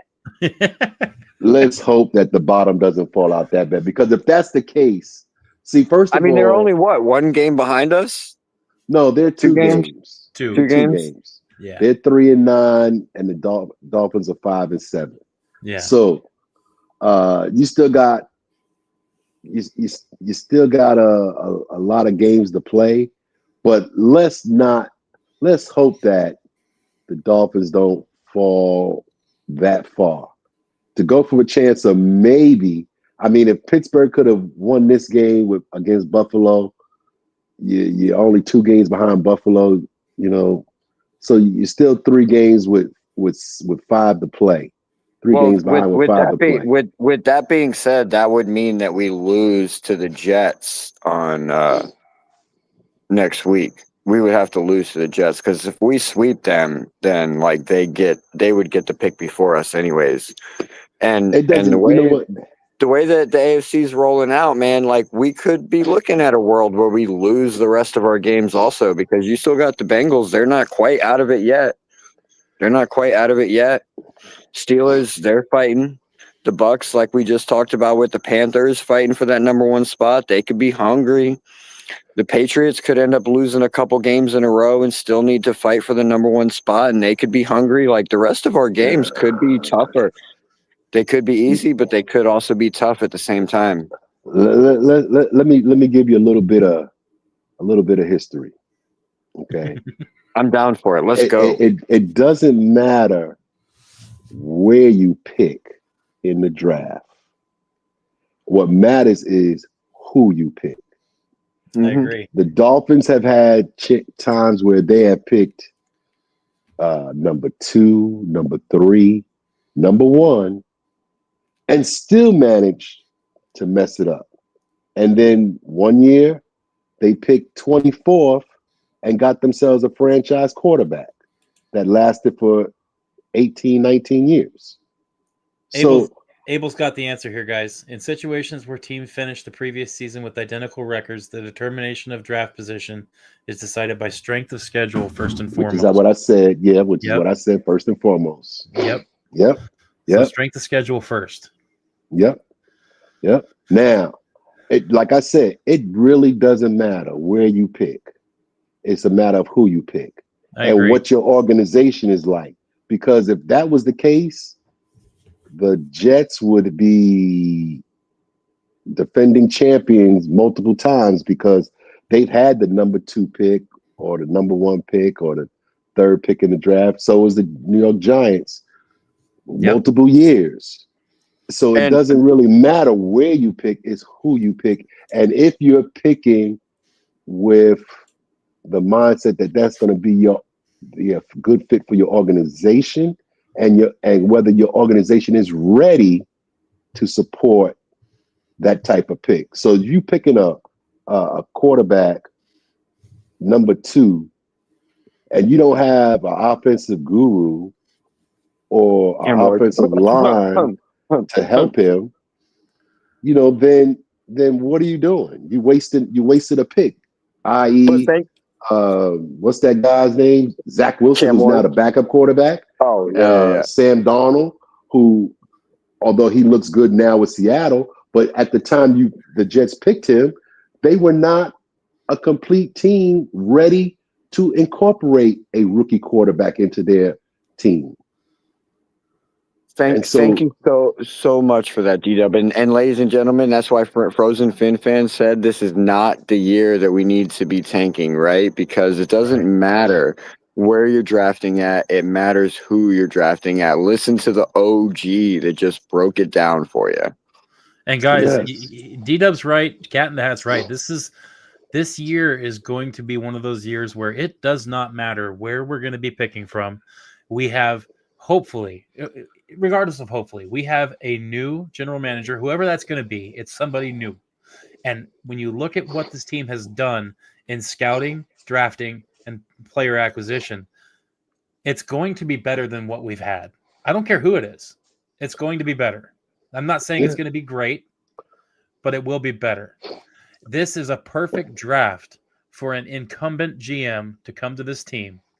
Number one, we have a good amount of picks. Number two, like I said, doesn't matter about position. With the way the players are going to be spaced out in this draft, the things we need are going to be there. It's just a matter of getting the right player, like D-Dub says. Right tackle, safety, linebacker, cornerback. You got three, you got four, you got three, four, you got 5 picks in the top 100. Okay? Right now, you can, and it doesn't matter what the teams do, no matter what, you're going to have those 5 picks in the top 100. So go out there, draft the best player for the need that you have. Don't reach, but by the same token, don't go. So, okay, for example, all right, you don't need to get a running back in the first round, okay? But if you go out there and get one, reach for one, that's a poor decision when you definitely need help in other areas. So don't just go picking just because the guy is somewhat slotted at somewhere between 12 and 16 when you possibly need a tackle or a guard or a center or a safety. I mean, you know, there are a lot of good players out there, and you don't need to draft a quarterback in the first round if they're not rated a first round draft pick. Agree. Go out there, you know, you can, depending on the, and one other thing. Everybody's got their players that they would like to see the Dolphins draft, me included. But by the same token, you got to wait to the combine and these workouts to see if they fit what you want to do. If the combine work confirms what you see on the tape, and then you can make a selection of somebody.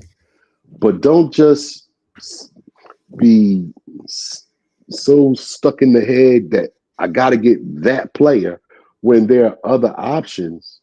But that's what you pay a GM for, and that's what you pay a scouting team and all that to do that.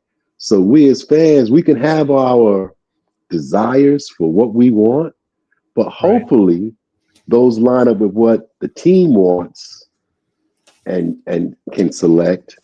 But don't reach. I'm tired of giving up assets because you desperately need something and you already blew opportunities to get players previously in the draft. Be smart. Hopefully this guy will have, or this person will have, a good, clear idea of what the needs are for the team. Yep. Okay. And guys, this is one of those things. I got this piece of paper here, and you can't really see it very well, but there's about 7 names on this piece of paper that I've had on my computer since Chris Greer got fired. Those are people that I would like to see in this position of general manager. Now, down here, Kosa says if Champ Kelly is willing to put that work in, we need to give him a chance. I absolutely 100% wholeheartedly agree with this. And here's the reason why. Here's why. Champ Kelly is an ex-NFL football player.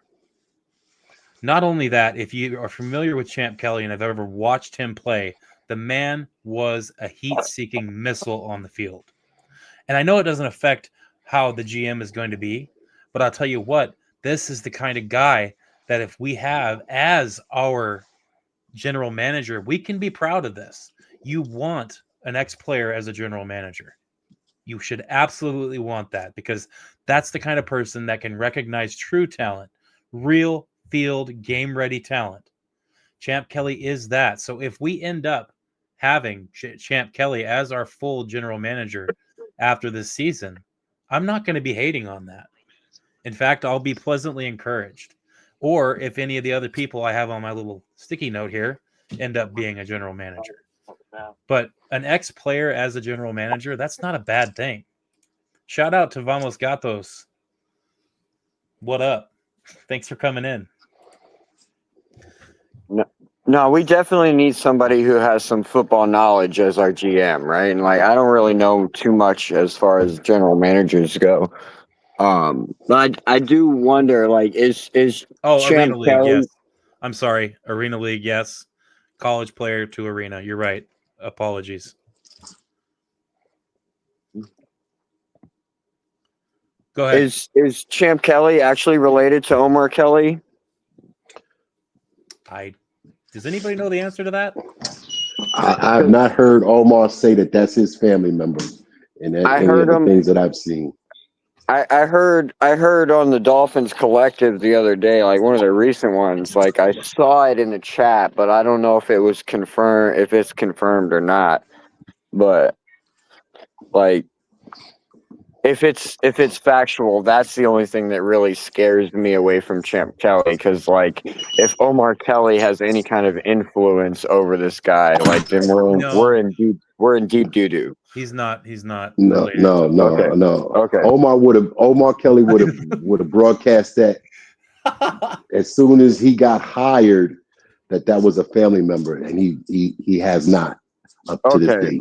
Okay, then I can get behind him then, because like if he was a family member, I would be so against it. Yeah. I'm looking for something. You guys go ahead and take it away for a second while I'm doing some digging here. You know, I know that Minkah Fitzpatrick had a very good game, scored the 2-point interception, but I don't think he's going to want to stay in Miami. And if he doesn't, the kid from Penn State, the safety from Penn State, he would be somebody who I think could get drafted in the 2nd or 3rd round. He could be available because there's going to be some other safeties. And see, again, it's all a matter of how you prioritize the needs of your team. Some teams may say safety is top priority, 1st round, and go for it with somebody. Another team may have it as a 2nd or 3rd round, depending on how they have their draft board. So, you try to rate the players from 1 through 100, 300, and where they fall on your board is how you pick them if they're there. But what do you think are the cat in the hat? What's the senior? I can't see it on the screen, and I'm a little bit away. What do y'all think are the major needs for this team going into next season? Let's get Abel first. Okay.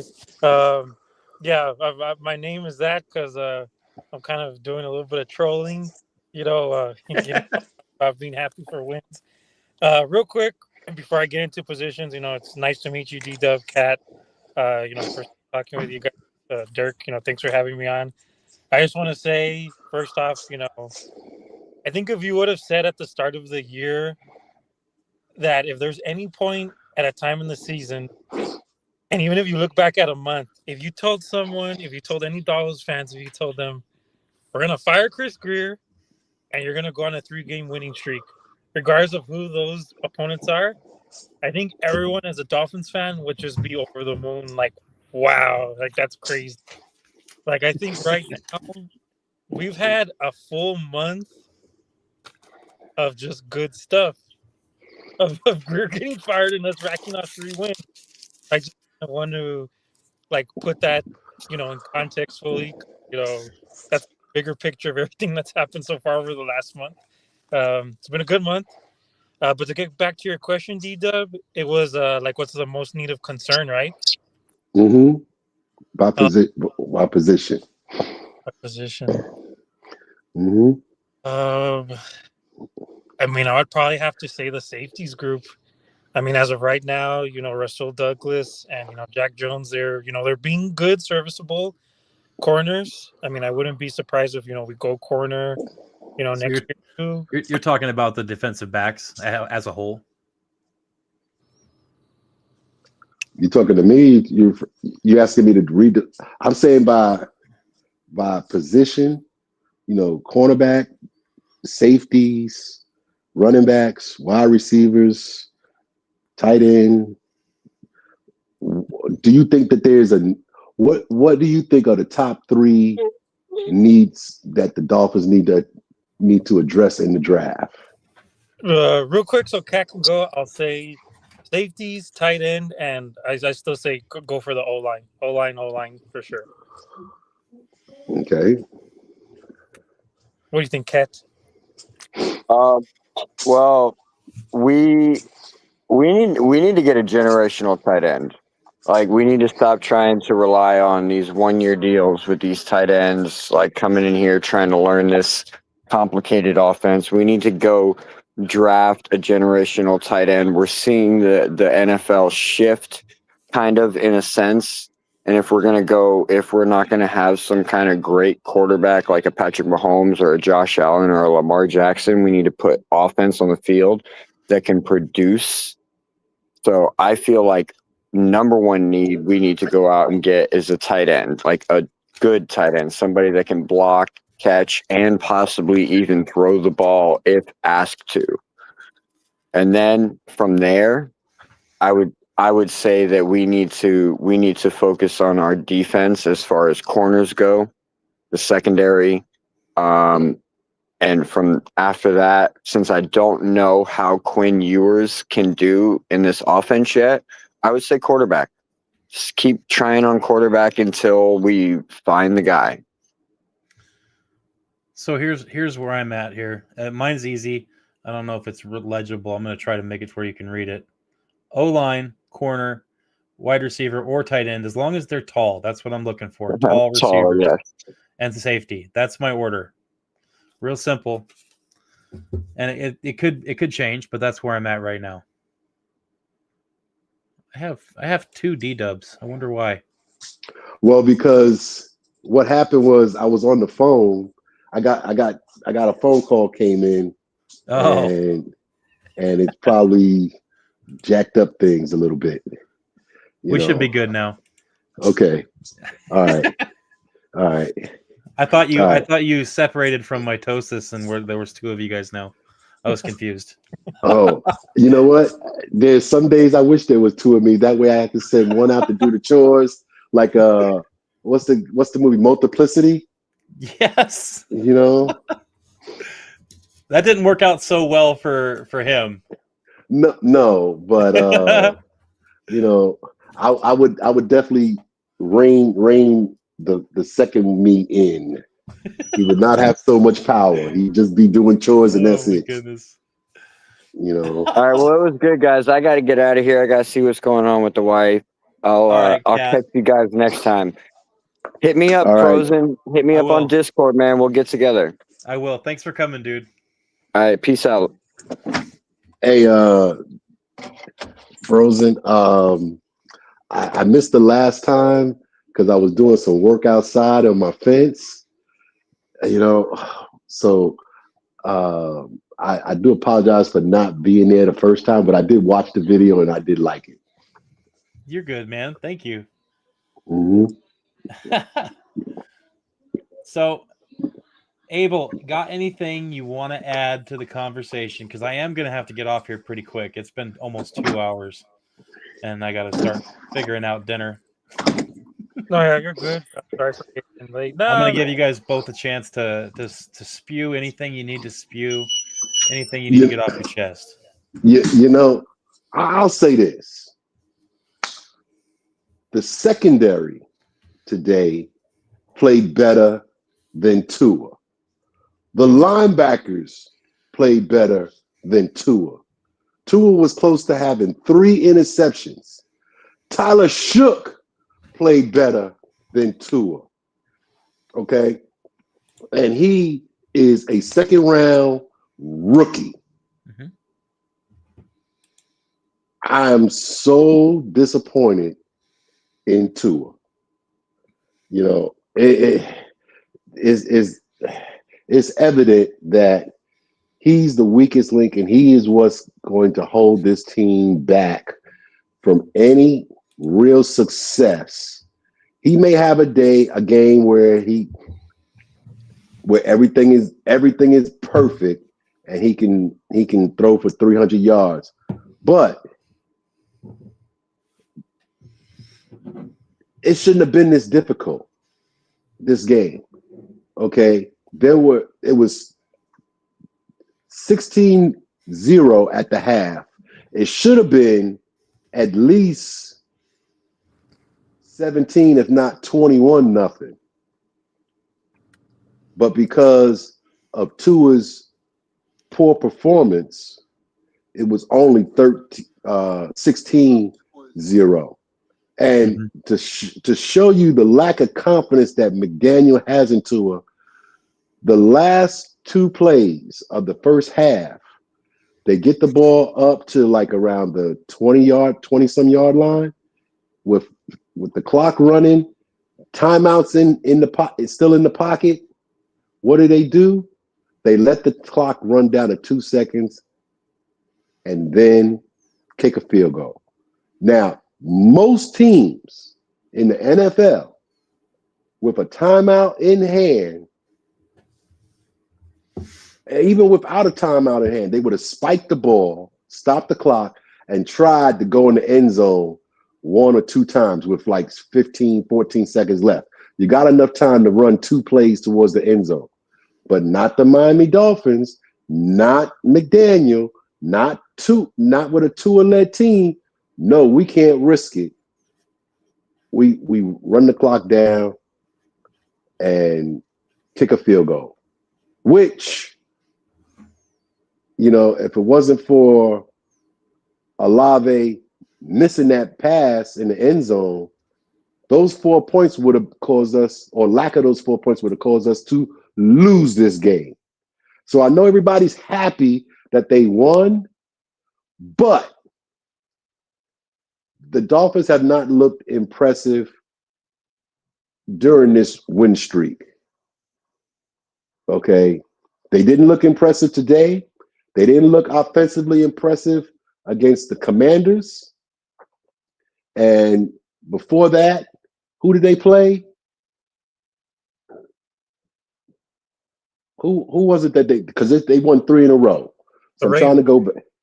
They played the Ravens. Who was it? Atlanta. They looked impressive, but they've now won 3 in a row. So they played somebody after the Ravens game. Who was it that they played? Buffalo. Now, that was maybe the anomaly game for Tua. But two of these games during this winning streak, they did not look impressive. I'm not impressed because you won these 2 games against Washington and New Orleans. They are the lower echelon of teams, and you did not look impressive offensively. Defensively, pretty good. You're still maintaining that since this so-called winning streak. And after the 2-7 start, you have held teams to 16 points. Okay, 17, 16, tomato. But offensively, they have not looked good. And people got to realize that you got to run the ball, but you also got to have a confident offense when you need to. And Tua does not look confident. Tua does not look good. Tua does not look average. Tua looks below average. Mm-hmm. You know? All right. Abel, what you got?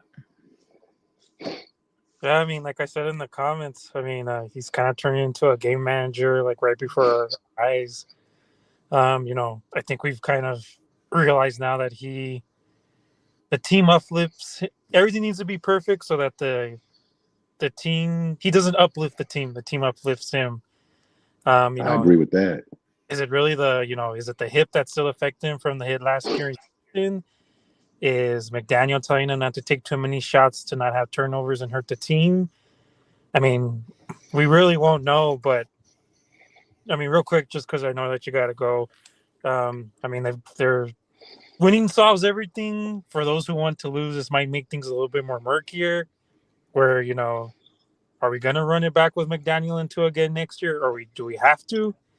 But I mean, again, as long as they beat the Jets next week, that's going to set everything up for that big Monday night game against the Steelers. And I mean, that's all we can do. Going back to what we've said, Dirk, you and me, we said it at the start of the year once they brought back McDaniel and Greer. It's an evaluation year. It's not, things aren't going to change. And as you were saying, today was another good evaluation day for players like Biggers and Oh yeah. The defensive line played very well. That fourth down You stop know, to not let them to get the yard. That's great. So yeah, I mean, just by week, it's off to New York next. So, Yep. it's gonna be a little bit scary, but somebody talk to the police and put out a APB or a BOLO or a missing person report for Waddle.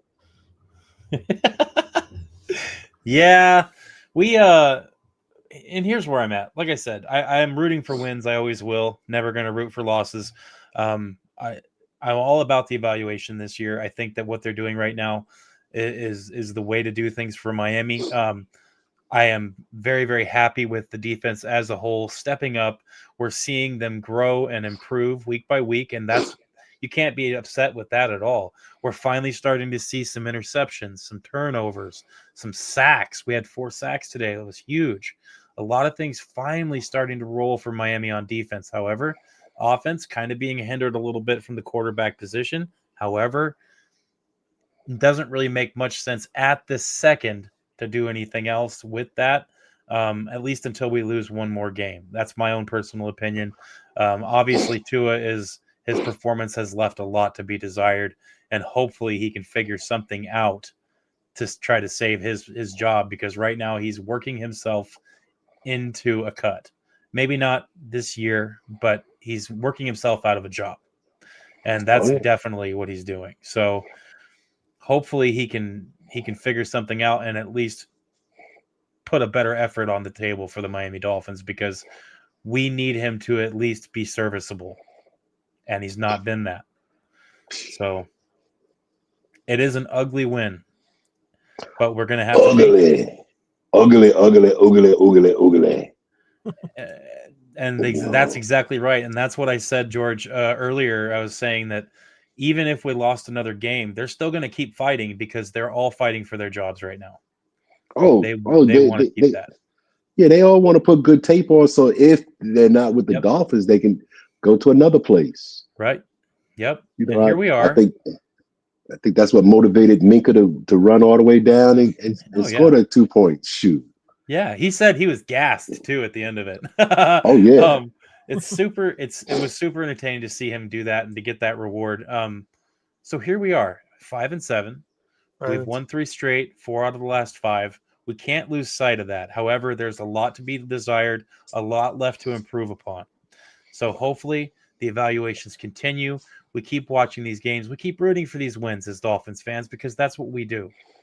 We've got maybe to I root can, for our team, right? and maybe I can use this bag with a little bit of pride. There you go. I love it. You It's know, beautiful. you know, So, guys, you I know. want to thank you guys for being here. D-Dub, Abel, Cat in the Hat earlier, and anybody who's come in. George, you usually hop in too. I wanted to say thank you to all you guys, all you in the chat. Thank you for watching. You guys are an amazing group to talk to and hang out with. I hope the therapy session worked and was good for all of you in some way. I hope you can all go and enjoy the rest of your Sunday night and the rest of your Monday. And remember, Dolphins win. Moving on to the next. We got the Jets next week. I'll be live in a couple days, probably Tuesday night, like normal, and we'll do another therapy session. Thank you guys for being here. I Hey, appreciate each and every one of you. all right there, F cubed. You take care. Stay warm up there, Oh, yeah. and know you're not alone. Never. You Thanks, may be guys. lonely, but not alone. Remember, All everybody, right. fins up. Like the channel if you can. Subscribe if you're new. We'll talk to you guys next time. Until we do, stay hopeful if you can. I know it's hard. Fins up. We'll talk to you guys later.